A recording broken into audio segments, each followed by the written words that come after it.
अस्सलाम वालेकुम व्यूअर्स, जावा beginner series की एक न्यू वीडियो में हाजिर हूँ। आज की इस वीडियो में हम जावा के अंदर अरेज़ के बारे में पढ़ेंगे और देखेंगे कि कितनी तरह की अरेज़ होती हैं और किस तरह से यूज़ की जाती हैं। बेसिकली सबसे पहले तो ये कि अरेज़ को हम यूज़ किस लिए करते हैं, ठीक है। तो व्यूअर्स समझे कि हमारे पास 5 वैल्यूज़ मौजूद हैं, तो उन्हें हमें स्टोर करवाने के लिए 5 वेरिएबल्स बनाने पड़ेंगे इस तरह से। तो व्यूअर्स इस तरह से हमें 5 वेरिएबल्स बना के उनमें वैल्यूज़ को स्टोर करवाना पड़ेगा। इसी तरह से अगर हमारे पास 20, 30, 40 वैल्यूज़ हों तो उतने ही हमें वेरिएबल्स बनाने पड़ेंगे। इससे बहुत ज़्यादा टाइम भी वेस्ट होता है और हमारे प्रोग्राम की लेंथ भी बहुत ज़्यादा इंक्रीज़ हो जाती है। इसी चीज़ को जो है ना डिक्रीज़ करने के लिए और हैंडल करने के लिए हम अरेज़ को यूज़ करते हैं जावा के अंदर। अरेज़ में हम ये करते हैं ना, एक ही वेरिएबल बना के उसी में हम अपना सारा डाटा स्टोर करवा लेते हैं। हम ये आगे देख लेते हैं किस तरह से हम अरेज़ बनाते हैं और किस तरह से यूज़ करते हैं। बेसिकली सबसे पहले तो ये कि अरेज़ को मल्टीपल वैल्यूज़ को स्टोर करवाने के लिए यूज़ किया जाता है। नंबर 1 ये। नंबर 2 ये कि हमें वेरिएबल के साथ स्क्वायर ब्रैकेट्स को लगाना पड़ता है, ठीक है। जो भी हम वेरिएबल बनाए ना उसके साथ हम स्क्वायर ब्रैकेट लगा देते हैं तो वो अरे बन जाती है, ठीक है। उसके बाद ये कि थर्ड पॉइंट ये है कि देयर आर 2 टाइप्स ऑफ अरे, एक सिंगल डायमेंशनल अरे और एक मल्टी डायमेंशनल अरे। जो सिंगल डायमेंशनल अरे होती है वो एक ही रो में डाटा स्टोर करने के लिए यूज़ की जाती है, ठीक है। और मल्टी डायमेंशनल अरे जो है वो मल्टीपल रोज़ बना के जो है ना डाटा स्टोर करने के लिए यूज़ होती है, ठीक है। अब ये इनको अरे इनिशलाइज करने के 2 तरीके होते हैं। नंबर एक तो ये कि हम जो है ना डाटा टाइप के साथ स्क्वायर ब्रैकेट लगा लें, ठीक है, या हम वेरिएबल के साथ स्क्वायर ब्रैकेट लगा लें। दोनों तरीक़ों से अरे बन सकती है, ठीक है ना। अब ये देख लेते हैं सिंगल डायमेंशनल अरे में किस तरह से डाटा स्टोर होता है। बेसिकली जो अरे होती है ना वो मेमोरी के अंदर ना हमारी डिफरेंट ब्लॉक्स बना देती है, ठीक है, इस तरह से, और उन ब्लॉक्स के अंदर डाटा स्टोर करती है, ठीक है, ये इंडेक्सेस बना के। अब ये जो फर्स्ट इंडेक्स होता है ना वो 0 से स्टार्ट होता है। इस चीज़ को आपने लाजमी याद रखना है, ठीक है। हमेशा फर्स्ट इंडेक्स 0 से स्टार्ट होता है, ठीक है। और जो टोटल अब ये इस इंडेक्सेस की लेंथ है 9, लेकिन ये 0 से स्टार्ट हो रहा है इसलिए इसका लास्ट जो इंडेक्स है वो 8 है, ठीक है, और स्टार्टिंग इंडेक्स 0 है। इस चीज़ को आपने लाजमी याद रखना है, ठीक है। उसके बाद मल्टी डायमेंशनल अरे है, वो मल्टीपल रोज़ की हम उसमें स्टोर करवा सकते हैं, ठीक है। जैसे कि ये 0 रो है, ठीक है, 0 कॉलम, ठीक है। इसी तरह 0 रो 1 कॉलम, 0 रो 2 कॉलम। इस तरह से जो है ना मल्टीपल इंडेक्सेस बना के उनमें हम डाटा स्टोर करवा सकते हैं मल्टी डायमेंशनल अरे की मदद से। तो अब हम ये प्रैक्टिकली अपने प्रोग्राम में देख लेते हैं कि हम किस तरह से इंप्लीमेंट करते हैं।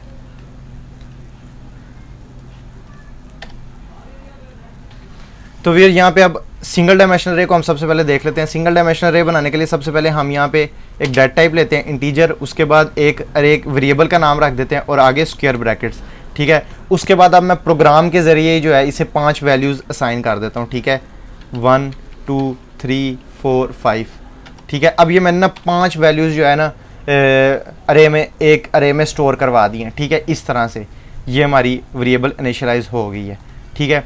उसके बाद अब इसे स्क्रीन पे प्रिंट करवा के हम देखते हैं। स्क्रीन के ऊपर प्रिंट करवाने के 2 तरीके हैं। सबसे पहला तरीका तो ये है कि हम system.out.println की मदद से जो है ना सारी वैल्यूज़ को स्क्रीन के ऊपर प्रिंट करवाएं। ये मैं आपको दिखाता हूँ किस तरह से। अब ये जो वैल्यूज़ है ना, ये हमारी वैल्यू 0 इंडेक्स पे है, ये 1 इंडेक्स पे है, ये 2 इंडेक्स पे है, ये 3 4, इस तरह से जो है ना ये हमारी वैल्यूज़ पड़ी हैं। ये देखें, मैं आपको दिखाता हूँ किस तरह से। तो व्यूअर ये देखें, इस तरह से जो है 0 इंडेक्स के ऊपर अब 1 पड़ा है, ठीक है, 1 पे 2, इस तरह से ये जो है ना। अब हम इसको एग्जीक्यूट करके देखते हैं। तो व्यूअर ये देखें स्क्रीन के ऊपर हमारी 5 तक वैल्यूज़ प्रिंट होके आ गई हैं, ठीक है, 1 2 3 4 5। अब ये जो तरीका है ना, ये इस तरह से अगर हमारे पास ज़्यादा वैल्यूज़ हों तो हम जो है ना प्रिंट करवाने के लिए हमें ये स्टेटमेंट बार बार लिखनी होगी। इस चीज़ को हमें जो है ना हैंडल करने के लिए हम यहाँ पे एक लूप लगा देते हैं, ठीक है, जो हमारी 5 वैल्यूज़ यहाँ 4 तक चले, ठीक है, ये 4 तक चले 0 से लेकर, और 5 वैल्यूज़ को स्क्रीन के ऊपर प्रिंट करवा दे इस तरह से। ये देखें 4 int I equal 0, I less than 5, ठीक है, आई प्लस प्लस। तो यहाँ पे मैं ले लेता हूँ आई। यहाँ पे अब मैंने आई लिख दिया, ठीक है। आई में पहले 0 होगा, फिर 0 इंडेक्स की वैल्यू प्रिंट करवा देगा, 1 होगा 1 की करवा देगा, 2 होगा 2 की, इस तरह से वो प्रिंट करवाता जाएगा। हम इसको दोबारा से एग्जीक्यूट करते हैं। तो व्यूअर ये देखें स्क्रीन के ऊपर 5 वैल्यूज़ अगेन से प्रिंट होके आ गई हैं, ठीक हो गया। इस तरह से हम लूप लगा के ना अरेज़ की वैल्यूज़ को प्रिंट करवाते हैं ताकि हमारा काम आसान हो जाए, ठीक है। इसके बाद अब हम मल्टी डायमेंशनल अरे को देख लेते हैं, ठीक है। मल्टी डायमेंशनल अरे के लिए हमें यहाँ पे जो है ना 2 स्क्वायर ब्रैकेट्स लगानी पड़ती हैं, ठीक है। ये देखें 2 दफ़ा, ठीक है। अब ये मल्टी डायमेंशनल रे हो गया। अब इसके अंदर वैल्यूज़ को स्टोर करवाने के लिए ना हमें इसके अंदर फ्लावर ब्रैकेट दोबारा से लगानी पड़ती है, ठीक है। यहाँ पे ये देखें इस तरह से, ठीक है। यहाँ पे अब हम दे देंगे कोमा, ठीक है। अब यहाँ पे हम दोबारा से वैल्यू स्टोर करवाते हैं 5 4 3 2 1, ठीक है। व्यूअर्स यहाँ पे अब हमने जो है ना बेसिकली ये देखें 2 रोज़ बना ली हैं, ठीक है। एक रो ये है, एक रो ये है, ठीक है। ये 2 रोज़ हो गई हैं और ये हमारे पास 5 कॉलम हो गए हैं, ठीक है। 1 2 3 4 5, ये 5 कॉलम्स हो गए हैं और 2 रोज़ हो गई हैं। अब इनको स्क्रीन के ऊपर हम कैसे प्रिंट करवाएंगे, ठीक है। इसके लिए हम नेस्टेड लूप को यूज़ करते हैं, ठीक है, नेस्टेड फॉर लूप। अब फॉर लूप के अंदर फॉर लूप हम लगाते हैं, ठीक है। जो आउटर फॉर, इसे हम जो ऊपर होती है फॉर लूप उसको हम आउटर लूप फॉर लूप कहते हैं, और इसके अंदर जो हम फॉर लूप बनाते हैं उसे हम कहते हैं इनर फॉर लूप, ठीक है। इंट j इक्वल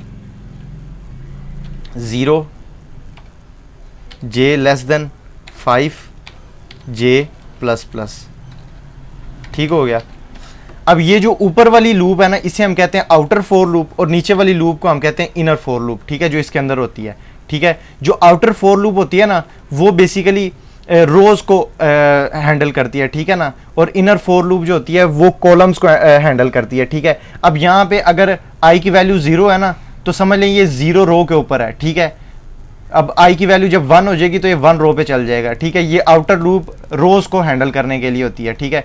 अब यहाँ पे जो है ना हमारे पास रोज कितनी है, 2 रोज हैं, ठीक है, 1 और 2, तो यहाँ पे हम 2 तक इसे कंडीशन लगाते हैं, ठीक है। और हमारे पास कॉलम्स कितने हैं, 1 2 3 4 5, यहाँ पे 5 कॉलम्स हैं तो हम इसे 5 तक रहने देते हैं, ठीक है।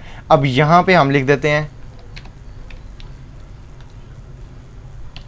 यहाँ पे i, ठीक है, एक और ब्रैकेट लगा के यहाँ पे j, ठीक है व्यूअर्स। अब ये देखें ये हमने यहाँ पे क्या किया है ना, अब हमने ये देखें जब अरे की वैल्यू i होगी, i की वैल्यू 0 होगी ना तो वो 0 रो पे होगा, ठीक है, और यहाँ पे लूप के अंदर आ जाएगा, ठीक है। j की वैल्यू जैसे जैसे इंक्रीमेंट होती जाएगी ना 0 0, ठीक है, j की वैल्यू इंक्रीमेंट होकर फिर 1 0 1 2 0 2 3 0 3, इस तरह से ये इंक्रीमेंट होता जाएगा और इंडेक्सेस की वैल्यूज़ को स्क्रीन के ऊपर प्रिंट करवाता जाएगा, ठीक है। 0 1 0 2 0 3, फिर उसके बाद जब i की वैल्यू 1 हो जाएगी तो 1 0 1 1 1 2, इस तरह से ये स्क्रीन के ऊपर प्रिंट करवाता जाएगा, ठीक है। जब यहाँ पे अब हम चाहते हैं कि जब वो एक लाइन प्रिंट करवा लेना उसके बाद वो लाइन नेक्स्ट लाइन के ऊपर चल जाए, ठीक है। तो यहाँ पे हम ln ख़त्म कर देते हैं, तो एक पूरी लाइन प्रिंट करवाने के लिए यहाँ पे अब नेक्स्ट लाइन पे जाने के लिए हम लिख देते हैं system dot out dot print ln। तो यहाँ पे सिर्फ हम डबल कोट्स लगा देते हैं और कुछ भी नहीं यहाँ पे लिखते। ये अब जो है ना हमारी नेक्स्ट लाइन पे ले जाने के लिए यूज़ होगा। अब हम इसको एग्जीक्यूट करते हैं तो व्यूअर्स ये देखें ये दोनों जो रोज़ थी ना हमारे पास ये स्क्रीन के ऊपर प्रिंट हो गया आ गई हैं, ठीक है। 1 2 3 4 5 और 5 4 3 2 1, इस तरह से आप मल्टी डायमेंशनल अरे को यूज़ करते हैं। आप जितनी चाहे यहाँ पे रोज़ बनाते जाएं और जितना मर्जी डाटा वगैरह स्टोर करवाते जाएं और अपनी अरेज के अंदर जैसे भी आप चाहें अपने हिसाब से अपनी कंडीशंस के हिसाब से हैंडल कर सकते हैं। इस तरह से जावा के अंदर अरेज यूज़ होती हैं, एक सिंगल डायमेंशनल अरे और दूसरी मल्टी डायमेंशनल अरे। इनके ऊपर हम मज़ीद आगे भी देखते रहेंगे जब हम फॉर ईच लूप को पढ़ेंगे, उसके अलावा भी हम देखते रहेंगे इनके ऊपर और किस तरह से वर्किंग वगैरह होती है, ठीक है। तो आज के लिए इतना ही। अगर आपको वीडियो पसंद आई है तो चैनल को सब्सक्राइब कर लें और साथ में बेल आइकन भी दबा दें ताकि आने वाली सारी बिगनर सीरीज़ की वीडियोज़ आपको मिलती रहें। तो मिलते हैं फिर नेक्स्ट वीडियो में। अल्लाह हाफिज़।